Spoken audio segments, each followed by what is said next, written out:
Halo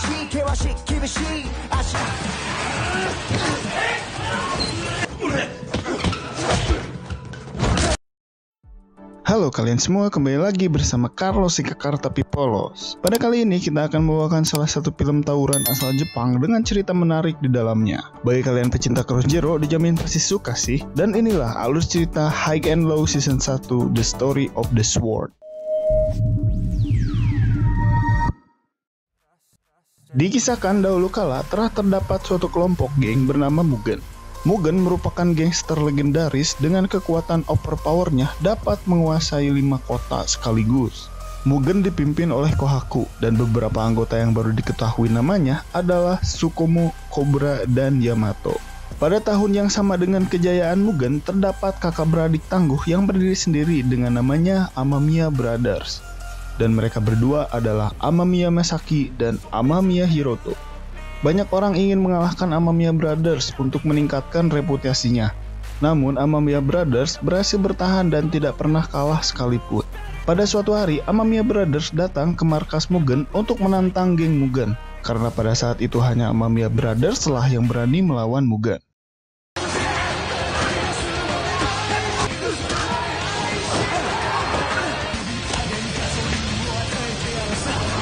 Karena ada beberapa insiden yang telah terjadi, diketahui bahwa Mugen telah dibubarkan.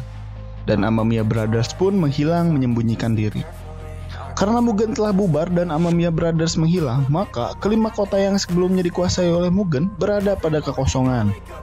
Maka muncullah 5 geng besar yang muncul ke permukaan dan menguasai salah satu kotanya. Geng yang pertama bernama Oya atau SMA Oya, dipimpin oleh Murayama sebagai ketua bersama beberapa anggotanya bernama Furuya dan Kotaro Seiki.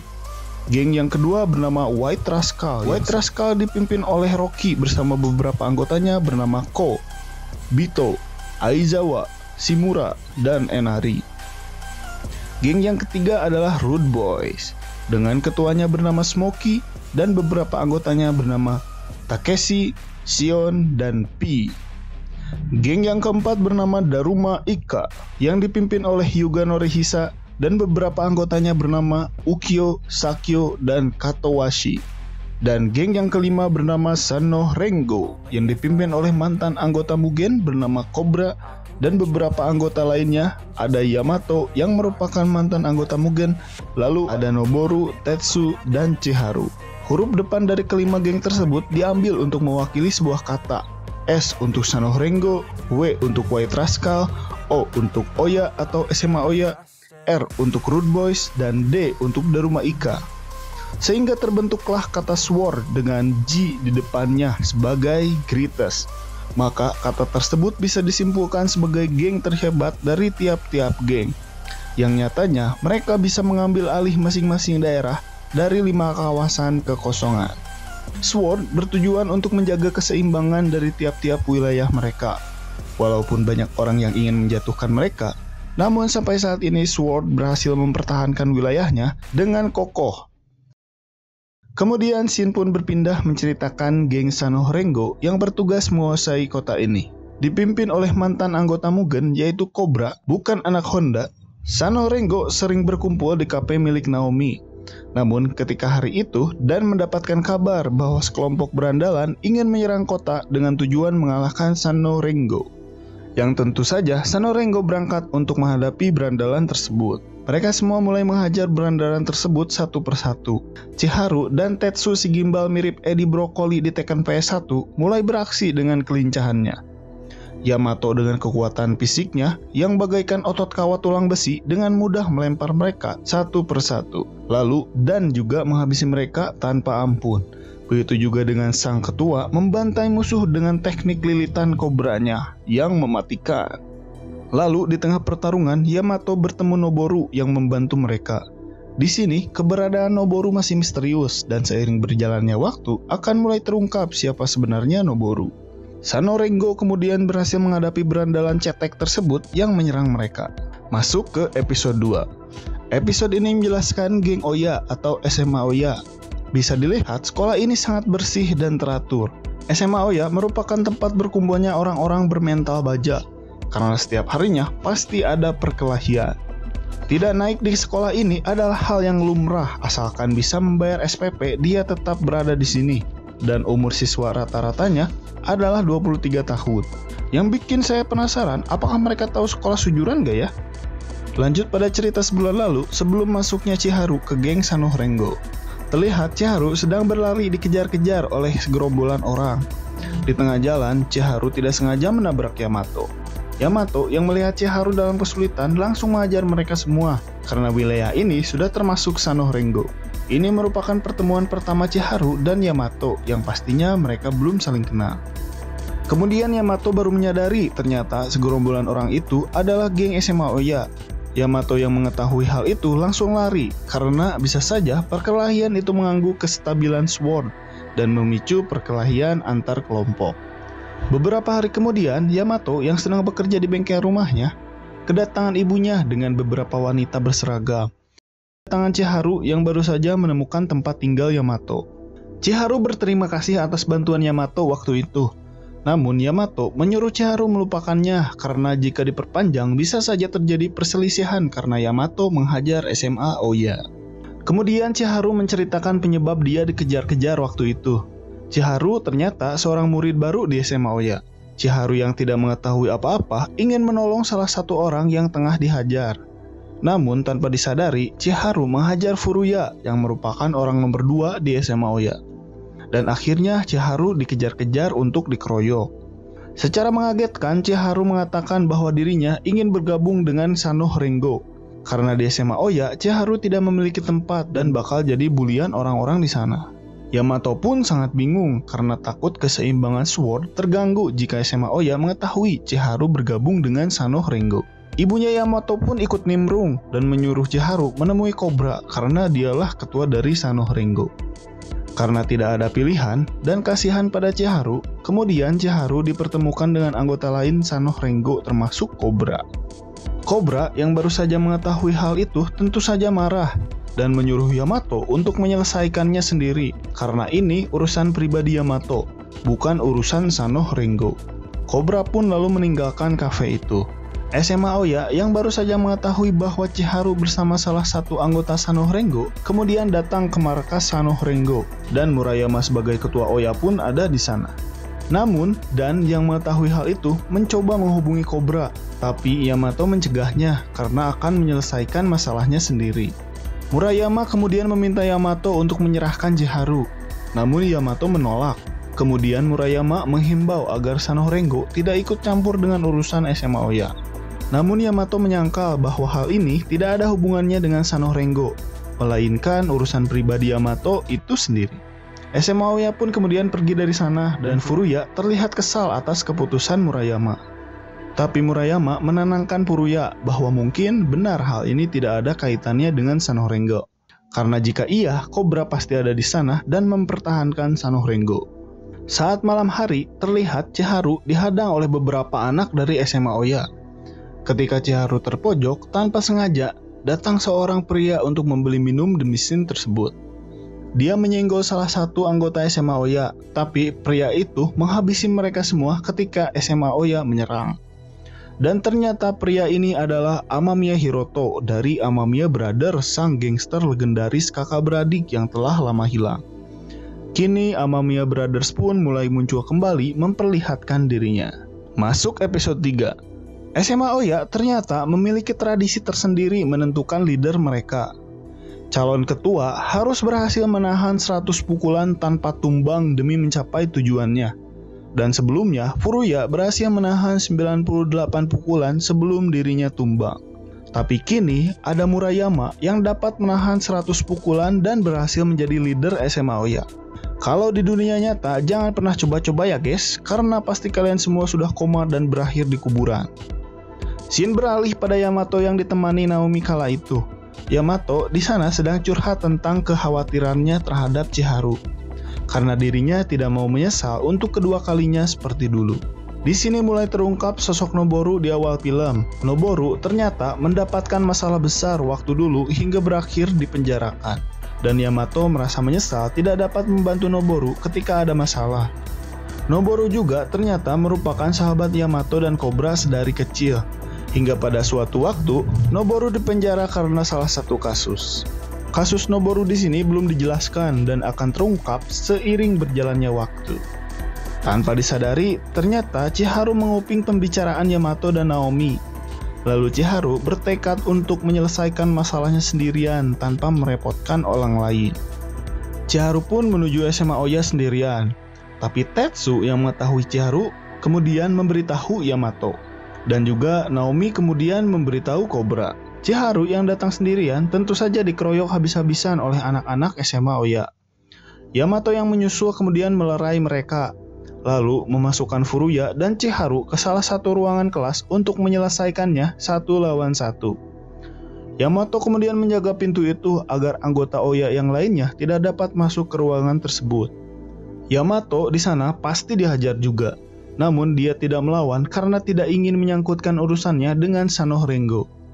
Namun ternyata Cobra yang baru saja sampai di SMA Oya tidak tinggal diam. Cobra bersama anggota Sanoh Rengo lainnya mulai menyerang SMA Oya karena Cobra tidak ingin menyesal seperti kedua kalinya seperti yang terjadi pada Noboru ketika ada masalah. Meski Cobra tahu keseimbangan Sword pun mulai terancam goyang karena insiden ini, pada akhirnya dia tidak mempedulikan itu dan mulai menghajar mereka satu persatu.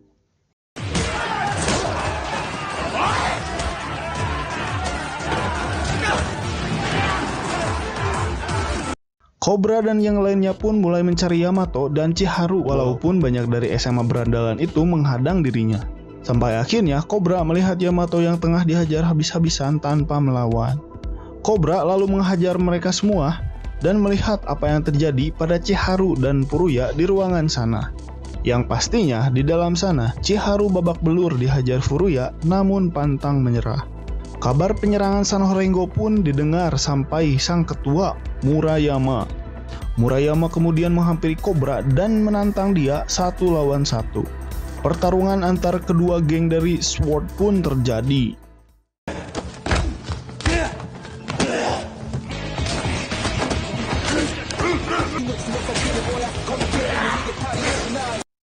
Dalam pertarungan, Cobra lebih stabil mengendalikan emosinya hingga dia dapat melayangkan serangan mematikan seperti ular kobra. Murayama yang terpojok pun terus melawan. Hingga akhirnya mereka berdua saling adu pukul bergantian satu sama lain. Murayama di sana merasa frustasi karena pukulannya tidak menumbangkan Cobra. Cobra pun akhirnya mengakhiri pertarungan itu dengan pukulan terakhirnya. Dan pertarungan itu pun dimenangkan oleh Cobra. Melihat kekalahan Murayama, anggota Oya yang lainnya pun mulai emosi dan berniat menghajar Sanoh Rengo. Namun Murayama sebagai leader berteriak kepada anggotanya agar tidak memperpanjang masalah ini, dan Murayama mengakui kekalahannya. Respect pokoknya sama Murayama yang gentle dan bijak sebagai leader. Respect. Cobra dan yang lainnya kemudian pulang dan kestabilan Sword pun tidak terguncang dan masalah ini pun selesai. Pada malam harinya, terlihat Chiharu datang kembali kepada mereka semua untuk berterima kasih. Chiharu pun mengurungkan niatnya untuk bergabung dengan Sanoh Rengo. Tapi Yamato menyuruhnya agar Chiharu bergabung dan menanyakan pada Cobra. Karena tidak ada tempat lain selain Sanoh Rengo untuk Chiharu, dan akibat kegigihannya, maka Cobra pun menerima Chiharu sebagai anggota di Sanoh Rengo. Masuk pada episode 4. Menjelaskan White Rascal yang mengenakan pakaian serba putih, tidak hijau, tidak kuning, apalagi Gandaria. Geng ini menguasai dunia malam dan fokus utamanya melindungi wanita yang tersakiti oleh pria. Meski terdengar bacot doang, tapi ada cerita di baliknya. White Rascal tidak akan memaafkan siapapun yang menyakiti wanita tanpa sebab. Apalagi terjadi di hadapan mereka, pasti abis dah mukanya. Di suatu malam, Dan dan Tetsu sedang memakan Indomie double di warkop Sudi Mampir. Mereka sedang saling bercerita mengenai keinginannya mempunyai pacar. Setelah Dan selesai makan, Dan kemudian berlari pergi keluar warkop walaupun Indomie dan segelas josunya belum dibayar. Apa boleh buat, Tetsu pun membayar semua itu pada Mang Jaja, penjaga warkop. Kemudian menyusul Dan di luar sana. Di luar sana, Dan sedang memperhatikan gadis cantik dari kejauhan. Dia kemudian menghampiri gadis itu untuk berkenalan. Untungnya, gadis itu sangat welcome, bukan kekesed. Kemudian gadis bernama Lala itu mengajak Dan ke suatu klub. Yang ternyata klub tersebut merupakan markas White Rascal. Kemudian gadis itu meminta Dan untuk memberikan sebuah SD card pada pria botak di seberang tempat duduknya. Pada awalnya Dan menolak karena tidak ingin membuat masalah. Namun karena gadis itu terus memohon, akhirnya Dan pun luluh dan mencoba memberikan SD card-nya. Ketika sudah ada di depan pria botak, Dan pun ditabrak oleh salah satu pria asing berhoodie hitam yang mencuri SD card-nya. Dan kemudian mengejar pria itu sampai keluar. Namun pria misterius itu tidak ditemukan. Di lantai atas, Rocky sebagai leader White Rascal melihat kejadian itu. Wajah Dan pun terekam kamera CCTV di sana. Pada saat itu, Rocky tidak mengetahui siapa sebenarnya si Dan ini. Tapi yang saya tahu, si Dan bisa menghilang ketika memakai cincinnya. Sampai akhirnya, Rocky mengetahui bahwa pria semalam merupakan salah satu anggota Sanoh Rengo. Rocky dan rombongannya kemudian datang ke kafe milik Naomi dan mengacak-acak kafe itu.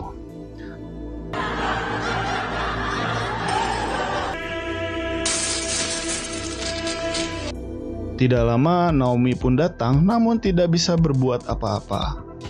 Rocky kemudian memperlihatkan suatu foto dan di sini baru mengetahui bahwa pria itu bernama Dan. Cobra dan yang lainnya tentu marah mengetahui hal itu. Kemudian Dan berusaha menjelaskan itu semua dan juga mengungkapkan bahwa bukan dirinya yang mencuri SD card tersebut.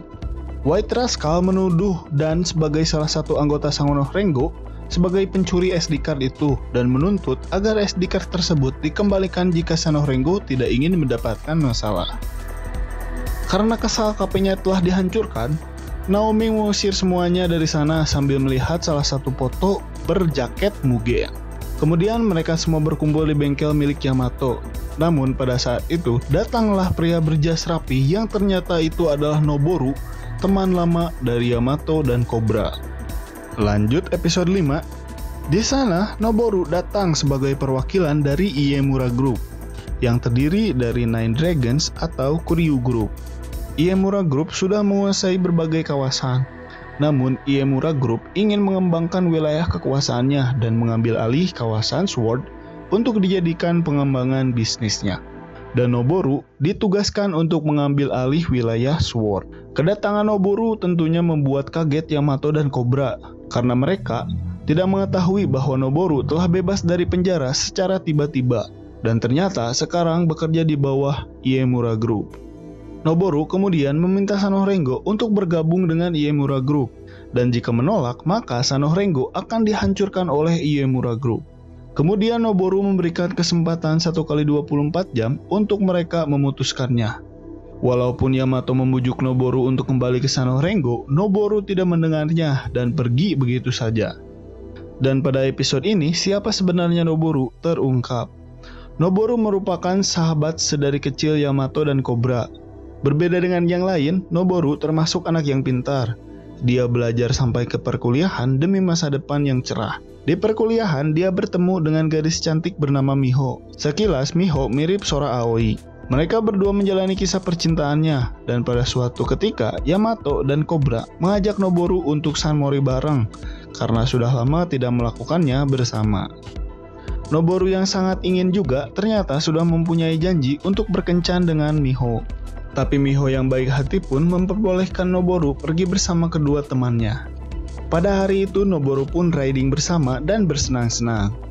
Dan di hari bersamaan sepulang kuliah, Miho diajak oleh teman kampusnya untuk menghadiri pesta akhir tahun.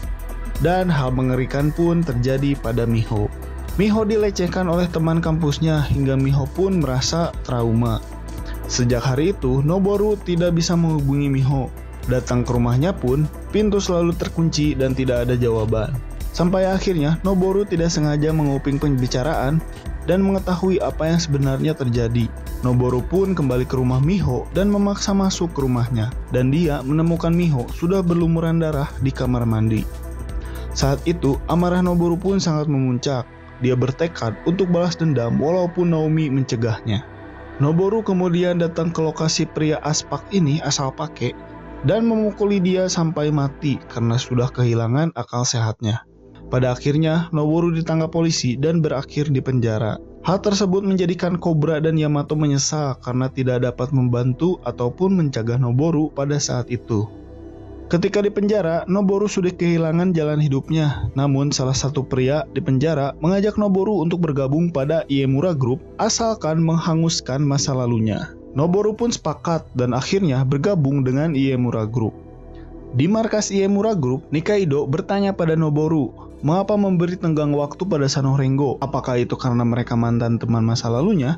Namun Noboru menjawab, dia sudah melupakan semua masa lalunya.